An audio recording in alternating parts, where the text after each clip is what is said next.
Welcome to Washington Hospital Today, the program dedicated to sharing timely information about the community hospital that's been taking care of Washington Township Healthcare District residents since it opened in 1958. Washington Hospital Today is provided for the sole purpose of informing residents about healthcare topics and issues that have been covered during community forums, free health and wellness classes, or as part of educational sessions held during the district's open board meetings. This program is one more way that Washington Hospital helps empower you, the residents of the district, by providing information needed to make informed decisions about your health.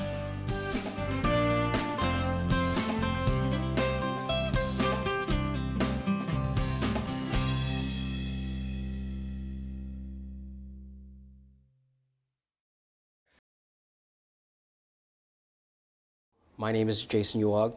I'm a physical therapist at Washington Outpatient Rehab Center, just on the corner right here. And I'm going to present on how to learn exercises to help lower blood pressure and slow the heart rate. So just some objectives I wanted to go over today. Wanted to review blood pressure and hypertension. I'll probably skim through that quickly because Dr. Curran did an excellent job. I'll explain blood pressure's response to exercise and apply exercise guidelines for patients with hypertension. So very quickly, you guys probably know this better than I do now. Blood pressure is just the force of blood pushing against the walls of the arteries as the heart pumps out blood. Blood pressure is determined by cardiac output and total peripheral resistance. Big terms, cardiac output is basically just, again, how much blood is being pumped out of the heart. And the total peripheral resistance is just the resistance in the vasculature of the arteries and the veins in the heart. Hypertension, also known as high blood pressure, is a condition when blood circulates through the arteries with too much force. It affects about 74.5 million people, which is about 1 out of 3. It's a serious condition that can lead to coronary heart disease, heart failure, stroke, kidney failure, and other serious problems. And about half the people who have it actually did not know that they had it. That's why it's very serious and important to regularly check your heart or your blood pressure. Prehypertension just basically means you are most likely going to end up with high blood pressure unless you take steps to prevent it. Again, the numbers aren't set in stone. This is just kind of a range, what normal to severe is. So, for individuals from 40 to 70 years old, each increment of 20 millimeters of mercury for systolic increase and a 10 millimeter mercury in diastolic doubles the risk of having a cardiovascular disease. And this is from the BP range of that up there. So, and for those 50 and younger, any long-term accumulated damage by hypertension is usually irreversible by the time you're around age 50 to 60 and up. What happens is the blood pumps with too much force, the vascular walls become overstretched and injured or stiffens up. It causes scars and blockages in your heart, has to pump harder to compensate for the blockages. And with those blockages in your arteries and veins, you get decreased oxygen to the vital organs in your body. Again, some of the serious consequences from hypertension, stroke, blindness, heart attack, kidney failure, it affects your whole body. So there are many risk factors for getting hypertension. As you can see, there are more modifiable than non-modifiable. The non-modifiable meaning you can't change this. If you have a family history of it, you're at higher risk. If you're over the age 55, higher risk. And as you can see, those of Black and Hispanic descent, unfortunately, higher risk. Now, the modifiable ones are the more important ones because this you can change. As you can see, high sodium intake affects hypertension, smoking, long-term alcohol abuse, a sedentary lifestyle can also affect hypertension or cause you to get hypertension. And look, personality traits, hostility. So those with type A behaviors, calm down a little bit, might help. So very important lifestyle changes, kind of just what we reviewed. You can start by eating healthier diet, managing a healthier weight, quit smoking, manage your stress, and do enough physical activity.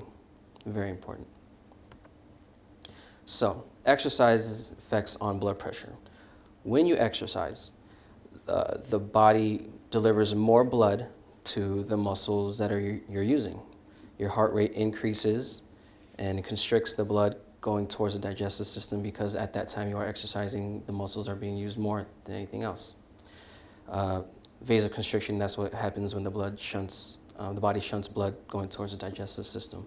Vasodilators such as nitric oxide are released into the skeletal muscles so that there will be less resistance in the arteries and veins to deliver oxygen and blood to the muscles.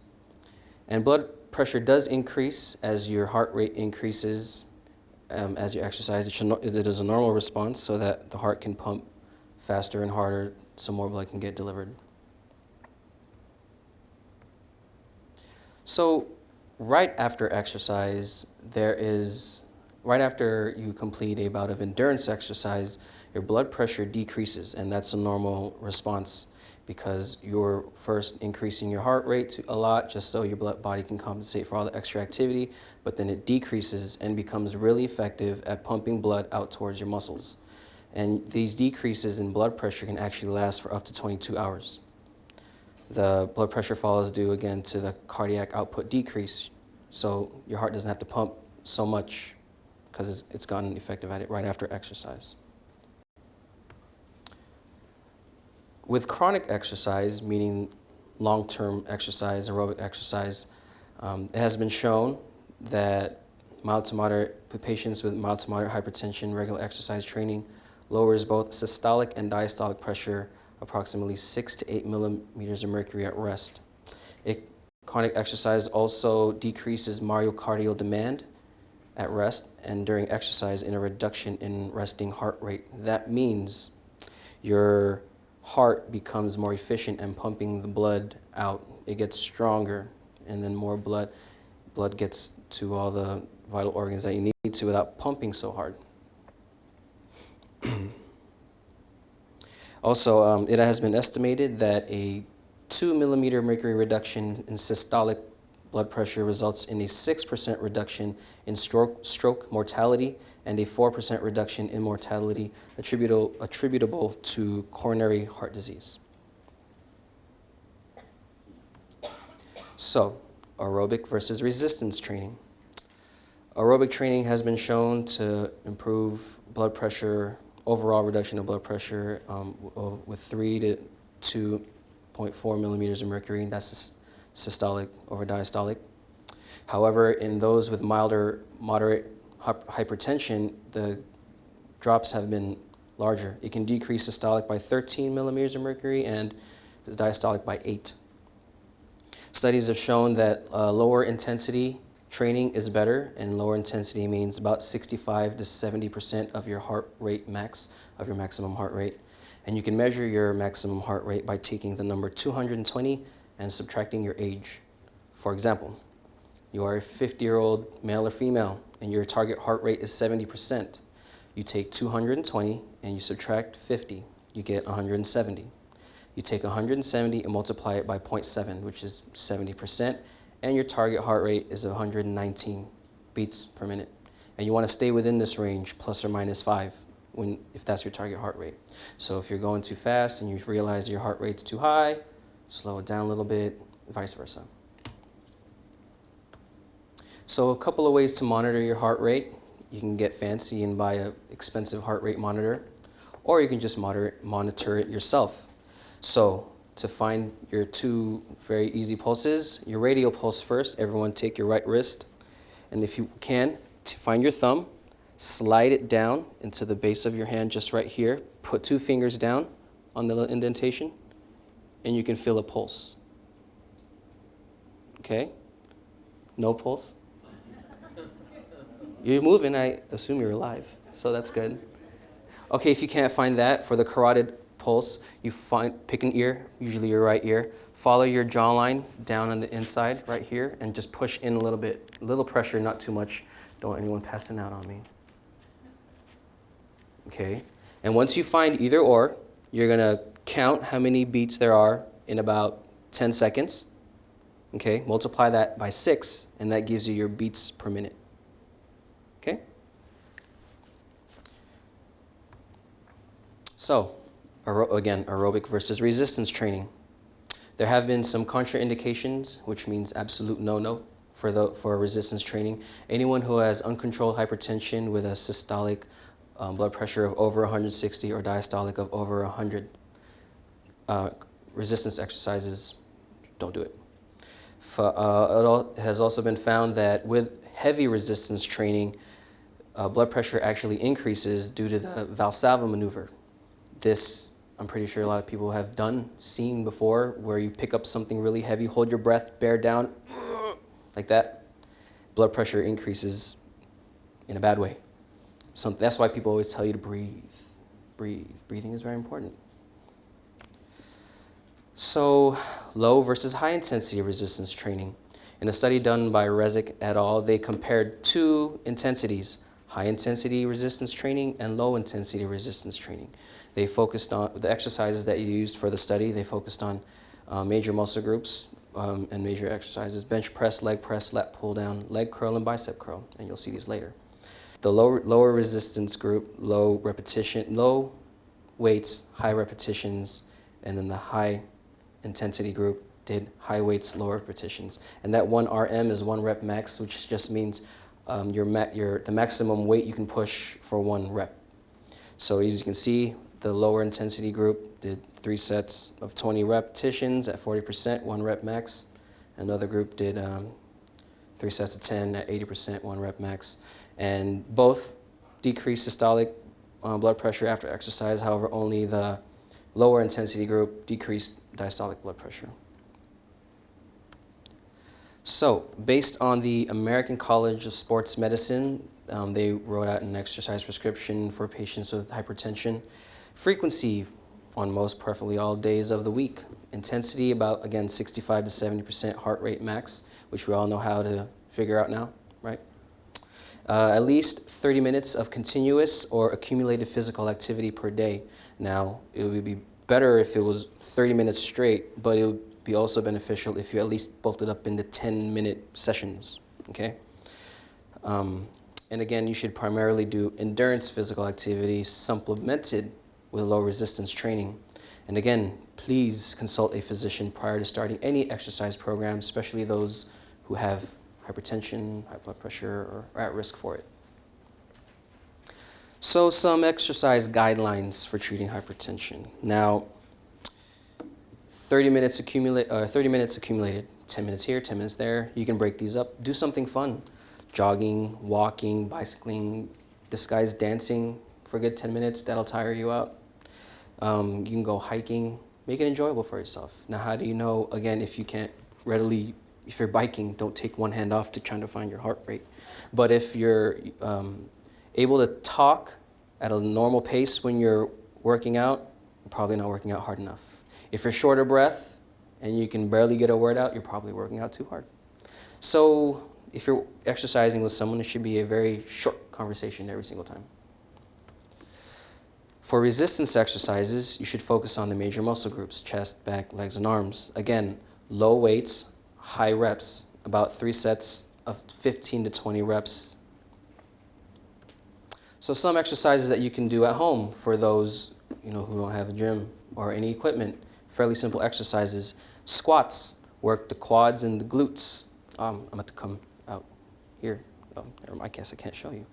But quads are in the front of your thighs that you can see up there, and the glutes are in the back. Very, very big muscles, important for walking, for sitting to standing, okay?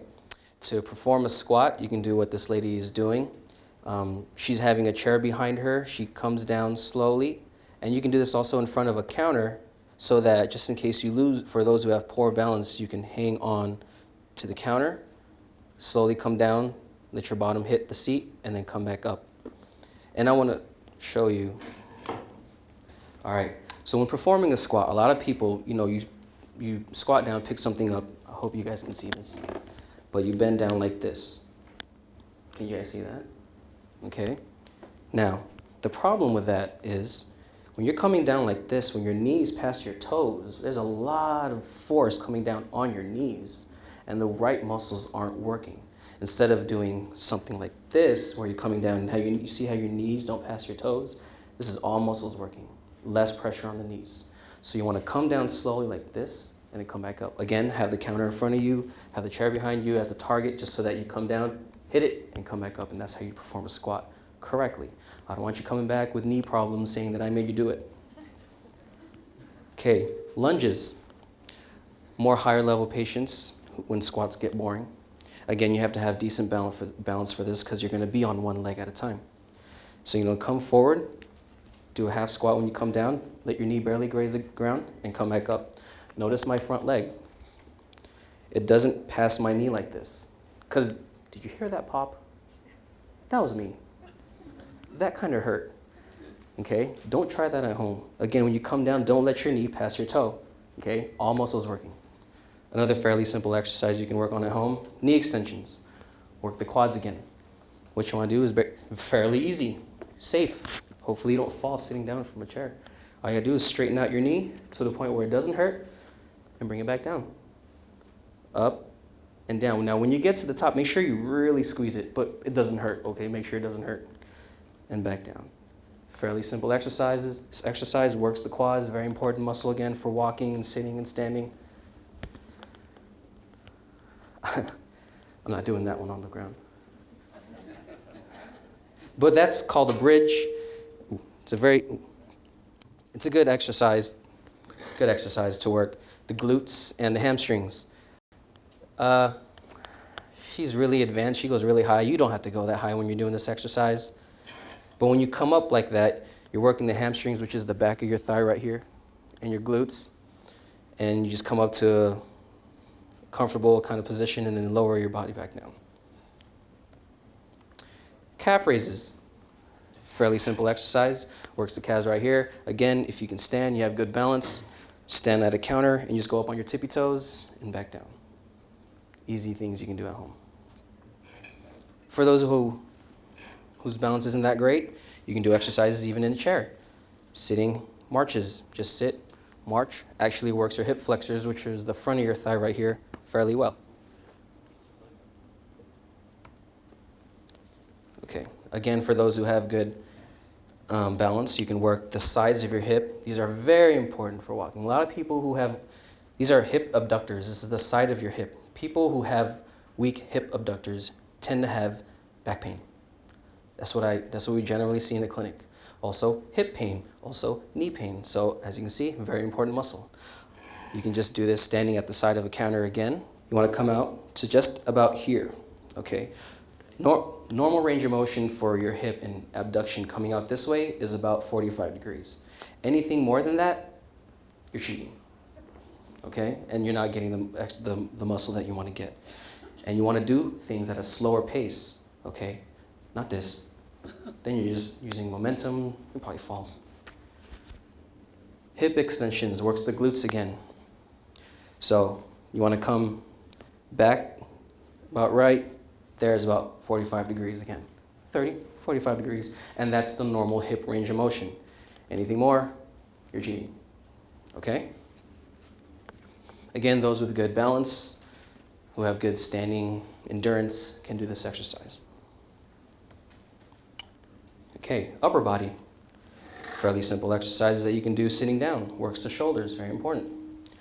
Arm raises, just sitting, raising your arm, up, down, switch, back, forth.